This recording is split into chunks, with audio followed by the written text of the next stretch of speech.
Good evening, good morning, good night, good day, whatever time of day or night it is, wherever you are. Hi, I'm the Bob. Hope you're doing okay in these tough times. This is a long overdue episode 7, I believe, of my walkthrough of the Bards Dungeon game, which will be on sale soon, hopefully.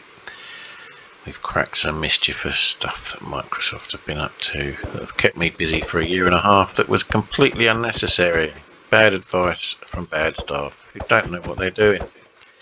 However, hopefully I'm in more capable hands now with the Xbox lot. We shall see. Anyway, if you remember the last episode, we came into a central point of the Bards Dungeon itself, the big black box. It's actually purple technically, but you get a 4-way choice in there. So we're going to take the first choice today, and it's quite a simple one. We're not really going anywhere special. We're just going to take a look directly in front of us into the heart of the Bards Dungeon itself. One of the choices just lets you go in there and pretty much have a look around. You can go into these wonderful little machinations they built. They're nothing special, they're just, you can just go up there and have a look around. There's a little machine in one down there, and there's another one hidden. So where should we start? I think we'll go up top first. You get a nice view up there. It gives you a better sense of the Bards Dungeon itself.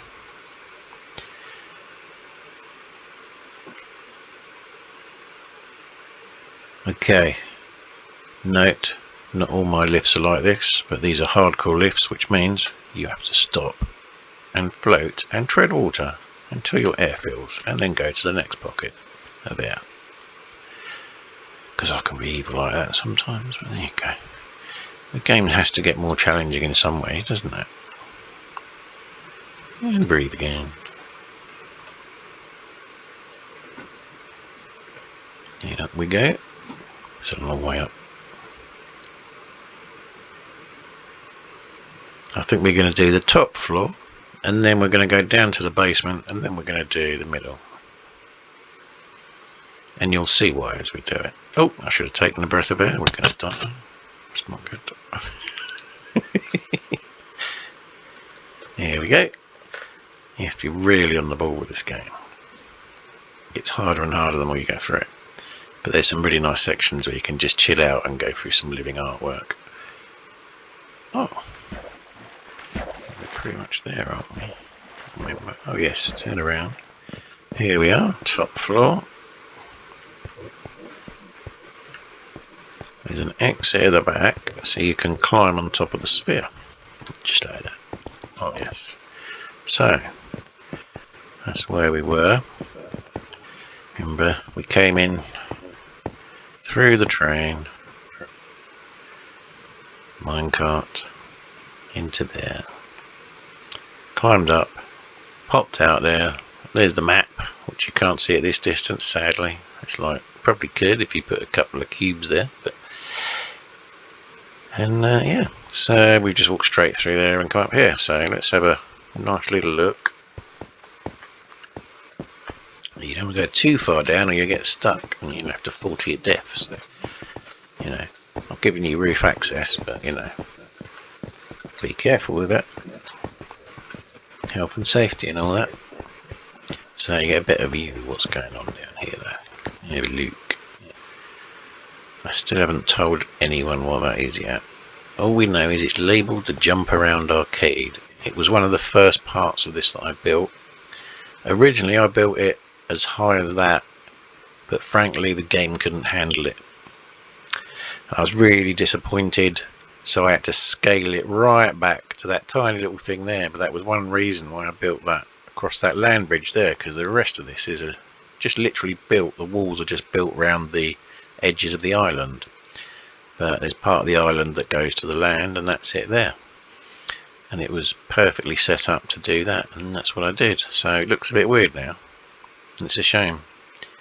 Maybe in 10 years time, if Minecraft still exists, and we hope it does, we'll have the ridiculously powerful computers then, and something like that won't even be an issue, and my crazy machines and machinations can just get bigger and bigger and bigger, because I just like to build big. I'd like to build bigger than this. I really would. There's the castle inside the Bards Dungeon, but also creating part of the wall of the Bards Dungeon itself. Do we have a name for it yet? I don't think we do, actually. We've got Cloud Castle, which was in one of the earlier episodes. I don't think I've named that yet. I'm starting to name things now. A lot of naming going on. Wasn't there an old Monty Python sketch about naming things? Anyway, okay. Over here, you got a mini mountain. You can just make out on top of there's something on top of that mountain worth investigating. So worth a climb if you can get down to the weird glass floor level. And I haven't shown you how to do that yet. Anyway, moving on. Let's show you the rest of these structures. And have a bit. God bless the chicken. It died to feed me. Tasty chicken. Okay, we're going to go down straight to the basement now. The quick way. No holding your breath. Just bouncy, bouncy. There we go. The fun way down.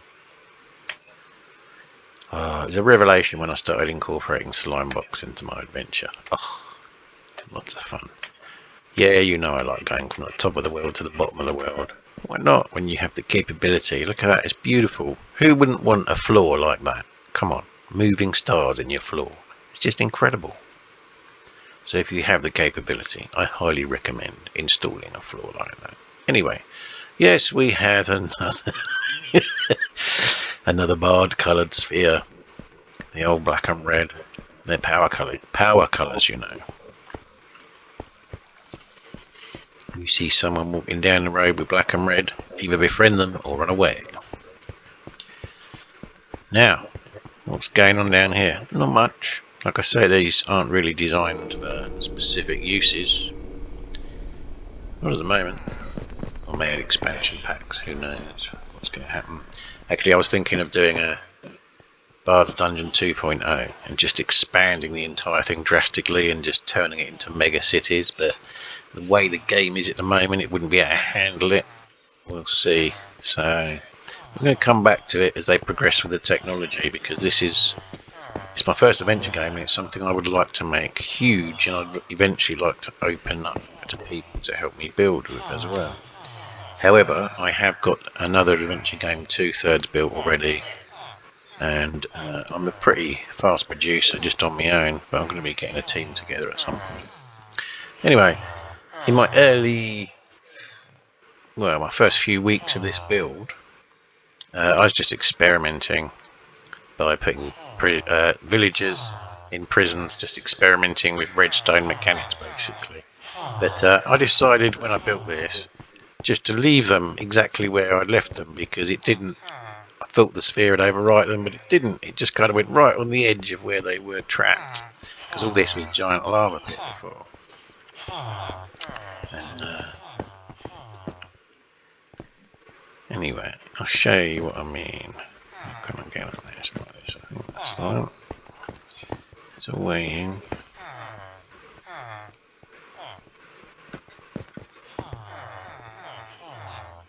Go outside. Easier, I think. You can see better what you're doing. No, did I get up there before? Goes in it. Can't even beat my own game sometimes. Actually, I've been game testing with my family, and it's incredibly hard, this game. So I've been making it a bit easier, putting in a bit of extra food for people and things like that. I want to get the game balance right before I sell it. I'm not going to sell an unbeatable game.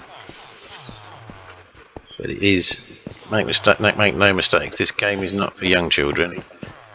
Children are welcome to play it. It's not for young children, they just won't get it at all. There's a lot of problem solving involved, and there's some adult themes like this. Prison. There's a lot of that in this game. Anyway, that's my dog you can hear in the background. So, they were in prison. What can you do about it? Well, you can't let them out. You notice this poor guy's in solitary confinement. We have no reason why. There's no signage to tell us anything. However, if you're the kind of player that has empathy and wants to help villagers, then all you have to do is flick that switch, and it won't free the prisoners. But what it will do is unlock that door, so that prisoner, all on his own, will be able to leave his solitary confinement and join his friends. I'll leave that decision to you. I'm going to leave him there, because I'm the bard and I'm an evil genius.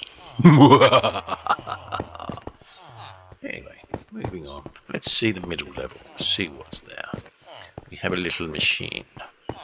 First machine in the game you can interact with, I believe. I think. I may be wrong. So how do we get back up there? Well, there's a little water lift alongside, of course. The one we started going up to the roof from, this is the same lift. This is just right at the bottom. So, same mechanics. Breathe! I was tempted to eat another chicken while I was doing that, but probably not the best place to do that.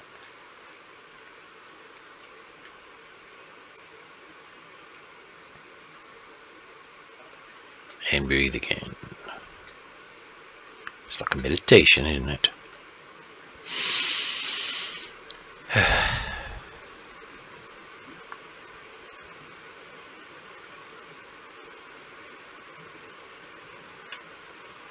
Okay, yep, this is it.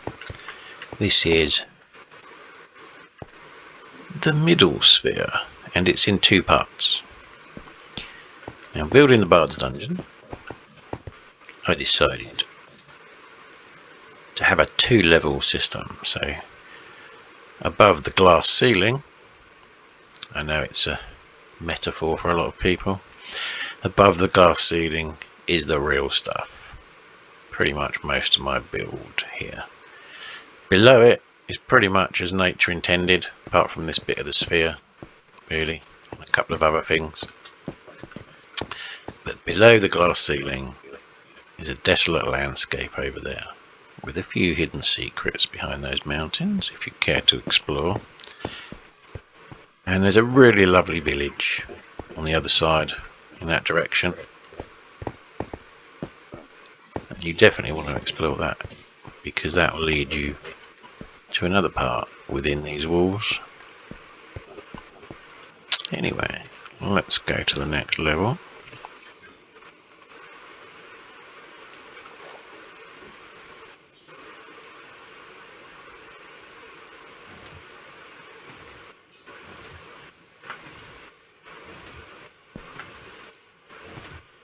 It's a little bit tighter to come out of there just because of the way it's been built with relation to the air. I couldn't really adjust it, otherwise people would drown. I tried taking that cube out and then I flooded all my electrics. It is what it is. So most of them I've got a 3 high gap, 2 high gap, which is just a little bit trickier to get in. It's quite easy to get out of. And don't be fooled by that. That's not invisible, you won't fall through that. It just goes with the black glass of the lift, you see. It's deceptive though, it looks like you're going to fall through the floor, but you're not. Anyway, it's just my little machine welcoming you into the Bards Dungeon the first time you come through on the train. Hopefully your machine can handle it and it's not too much. You can actually see what's going on, because it's quite a simple circuit really. I'd like to build much bigger ones. But anyway, what we do is we're coming to a key component of my game, which no one else does, but it's very specific to this game because it's the way I've designed it. Any machines I've designed that I can give, you can have access to within the game, you can feed them. And what do machines in my game eat? Yes, cake. It's packed full of such high nutritional power. I've used cake to feed the machines. So, yes, feed me cake. So, something to look out for. There is cake hidden within these walls. And you're going to need cake to work the machines. So, let's go onwards. There's not much else to see here. You can walk through the lights. What I can show you is this, actually. Of course, everyone will know this who plays around with redstone mechanics. But if you don't, this is kind of how it works. It's a good little lesson, really. If I take away all the cake, the machine will stop. And the lights stay on. And probably your computer or Xbox, whatever you play on, will thank you, and your frame rate will go, ah, that's better. So if you have any issues like that, that's all you got to do. If not, play around, make it quicker. The less cakes you put in there, the faster it goes. The more you put in, the slower it goes. It's just going a bit crazy at the moment. It can't even keep up with itself. It looks pretty cool at night. Let's just chuck another one in. Just slide it down. A bit more comprehensive. Get a little bit of a pattern emerging. But I set it up with 3 just because that's my personal favourite. To find more cake, you can slow it down. Do whatever you want with it. I call them the runway lights. That's what they remind me of, a train runway as you come in for landing. Anyway. Right, how'd you get out of here? Back to the water lift. Yeah, just a simple little circuit. You can have a look around. Like I say, I like all my redstone, or most of it, open so that people can have a look. So any newcomers to redstone builds can get an idea of how to do things and actually walk around the circuits themselves. So there you go. There's a good example of that. Anyway, let's go back to the cube.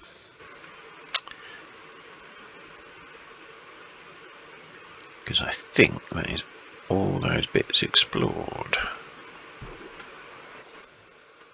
And breathe. Don't forget to breathe.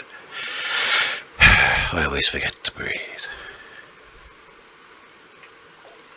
Here we go. Now entertain us.